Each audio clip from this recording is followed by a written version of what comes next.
প্রিয় দর্শক, আসসালামু আলাইকুম। আজ আপনাদেরকে দেখাবো সন্দ্বীপ পশ্চিম মুছাপুর জিনের খনন করা একটি দিঘি। এটি কারো কারো কাছে মুছাপুর দিঘি, আবার কারো কাছে মুছা বিবির দিঘি নামে পরিচিত। সন্দ্বীপে এটি খুব প্রচলিত একটি কথা।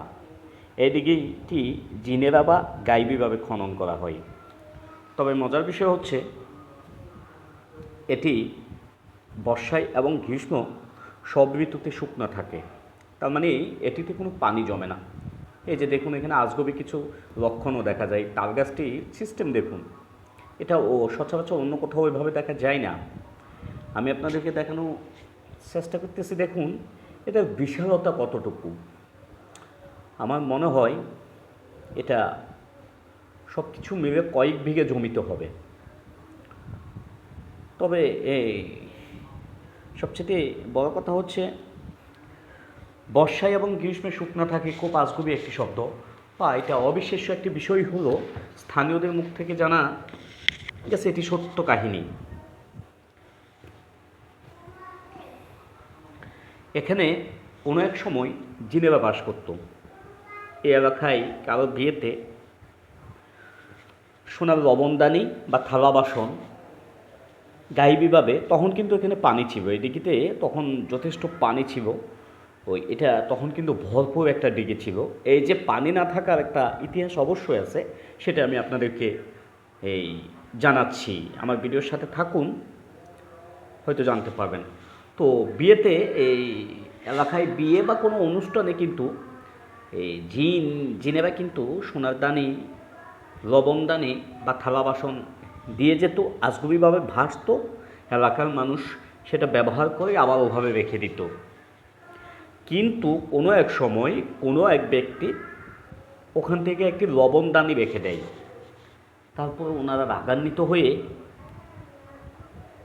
এই দিঘি থেকে বের হয়ে যায়। তবে বের হওয়ার পিছনে একটা ইতিহাস আছে যে এখানে কেন পানি থাকে না, কেন শুকনো। আগে কিন্তু ভরপুর পানি ছিল, এখন এটা কেন শুকনো। সেটা হচ্ছে যে ওনারা যখন যেদিক দিয়ে বের হয়ে যায়, ওদিক দিয়ে যে পাহাড় ছিল ওটা ভেঙে নিয়ে যায়।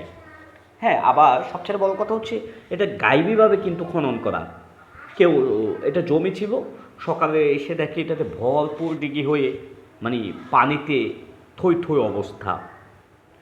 তো যে কথা বলছিলাম যে বের হয়ে যেতে ওনারা যে পাশ দিয়ে বের হয়ে যায়, ও পাশ দিয়ে মানে যেটাকে বলা হয় ও পাশ দিয়ে আর পাহাড় কোনো দিন কোনোভাবেই ওখানে আর পাহাড় গড়া যায়নি। ওটা ওভাবেই আছে। এই জন্য ওখানে আর পানি জমে না। বর্ষা বা বর্ষার বাহিরেও কিন্তু এখানে এই যে খাকা অবস্থা এভাবেই থাকে। সবচাইতে মজার বিষয় হচ্ছে এটি কারো কারো কাছে বাস্তবিক শব্দ যদিও হয়, আবার কারো কারো কাছে মনে হচ্ছে এগুলো মানুষের মন গড়া কথা। আমি আসলে এগুলোর পক্ষে না, এসব বিশ্বাসের পক্ষে না। তবে আমি কয়েকজন স্থানীয়দের সাথে কথা বলে জানতে পারি এটা সত্যতা নিশ্চিত করা গেছে যে হ্যাঁ এমন কিছু। এই যে দেখুন, এই যে এখানে দেখুন খালের মতো যে সিস্টেম, ওরা কিন্তু এদিক দিয়ে এদিক হয়ে বের হয়েছে। এই যে দেখুন খাল সিস্টেম, নৌকা ছিল, ওই নৌকা নিয়ে এরা এদিক দিয়ে বের হয়েছে যেটুকু জানতে পারি।